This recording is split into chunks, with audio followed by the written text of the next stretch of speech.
Good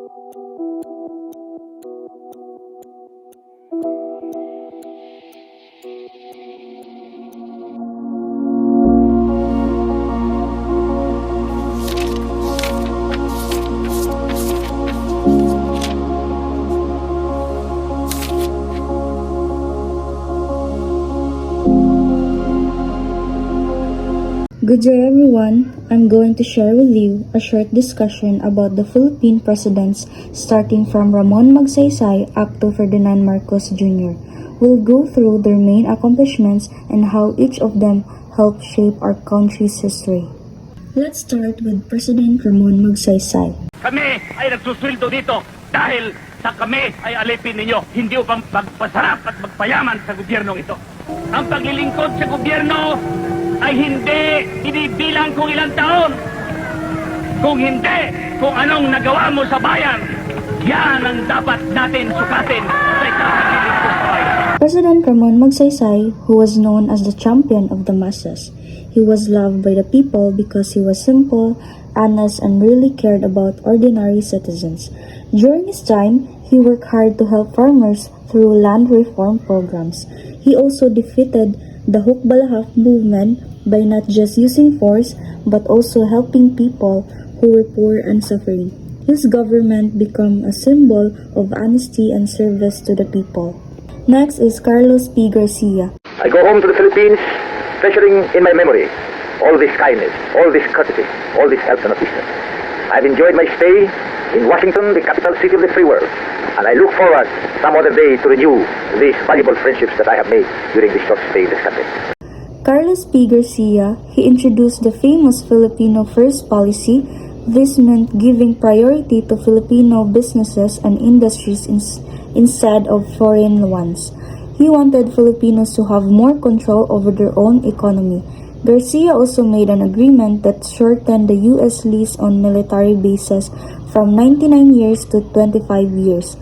Although he faced some problems like inflation, his goal was really to make the Philippines more independent. Then we have Diosdado Macapagal. The people of the Philippines make their decision whether to elect Liberal Party candidate Diosdado Macapagal as president. Macapagal has been waging a 4-year campaign while serving in the Garcia administration as vice president.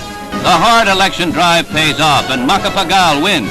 In his first presidential statement, he reaffirms his country's ties with the U.S. Diosdado Macapagal, also known for his efforts for farmers and modernized the economy. He passed the Agricultural Land Reform Code and created the Land Bank of the Philippines so farmers could own the land they work on. He also changed our Independence Day from July 12 to June 12 to remind everyone of our original freedom from Spain in 1898. Next is Ferdinand Marcos Sr. The proclamation of martial law is not a military takeover. I, as your duly elected President of the Republic, use this power which may be implemented by the military authorities, but still is a power embodied in the Constitution to protect the Republic of the Philippines and our democracy. Ferdinand Marcos Sr., one of the most well-known and controversial presidents. He declared martial law in 1972, saying it was to stop rebellion and keep peace in the country. At first, there were some improvements like infrastructure projects, but later on, martial law led to corruption, human rights abuses, and economic problems. His rule eventually ended after the 1986 People Power Revolution, which restored democracy. After the revolution, Corazon Aquino became the president. Today, I have returned as the president of a free people, a country that had lost faith in its future, founded in a faithless and brazen act of murder. Corazon Aquino, she was the first female president of the Philippines and was known for bringing back democracy. She introduced the 1987 Constitution, reorganized the government, and created the PCGG to recover Marcos' ill-gotten wealth. She also passed the Comprehensive Agrarian Reform Law to help farmers on land. Next is Fidel V. Ramos. Mga kababayan, kasama kapitbahay dito sa Las Piñas. Kaya ka natin ito? Fidel V. Ramos focused on solving the energy crisis and improving local governance. He traveled to different countries to attract investments, bringing in billions of dollars. Ramos also worked on peace talks with rebel groups, helping unite the nation. His term was one of the most stable periods of the economy, and the country was called an Asian tiger economy. Then we have Joseph Estrada. 2001, inagaw sa atin ang kapangyarihan ng mga nagsabuatan sa EDSA 2. Kusa akong iniwan ng Malacanang dahil para sa akin, bawat buhay ay mahalaga. Ikinulong ako ng mahigit na 6 na taon. Hindi ko kayo iniwan.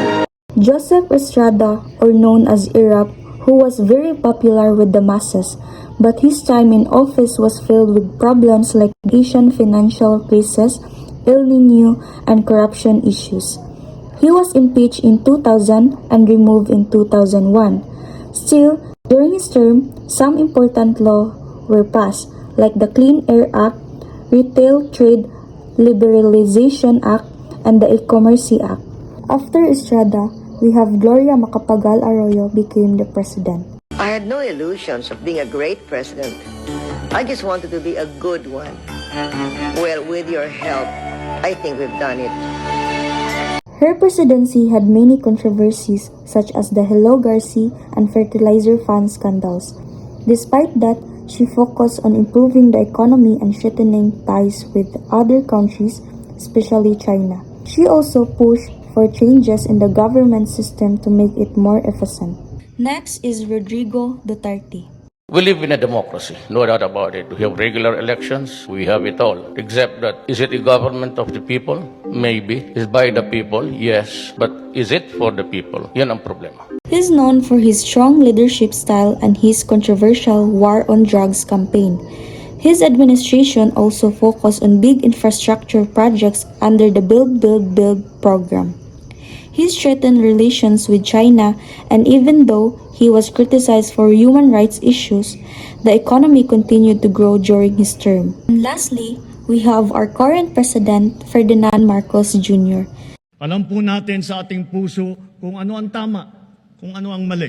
Huwag tayo mawawalan ng pag-asa. Dahil ang Pilipino ay likas na matapang, magaling, masipag, matibay, at mabuti. Tayo ang bagong Pilipino. His focus in on recovering the economy after the pandemic, improving agriculture, and continuing infrastructure projects. He promotes his vision for Bagong Pilipinas, which means New Philippines, aiming for unity and progress.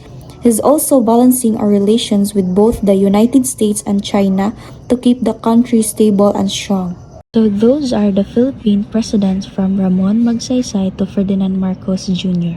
Each one faced different challenges, but they all contributed something to the country's growth, whether in economy, peace, or governance. Their leadership show how the Philippines continues to grow, learn, and move forward.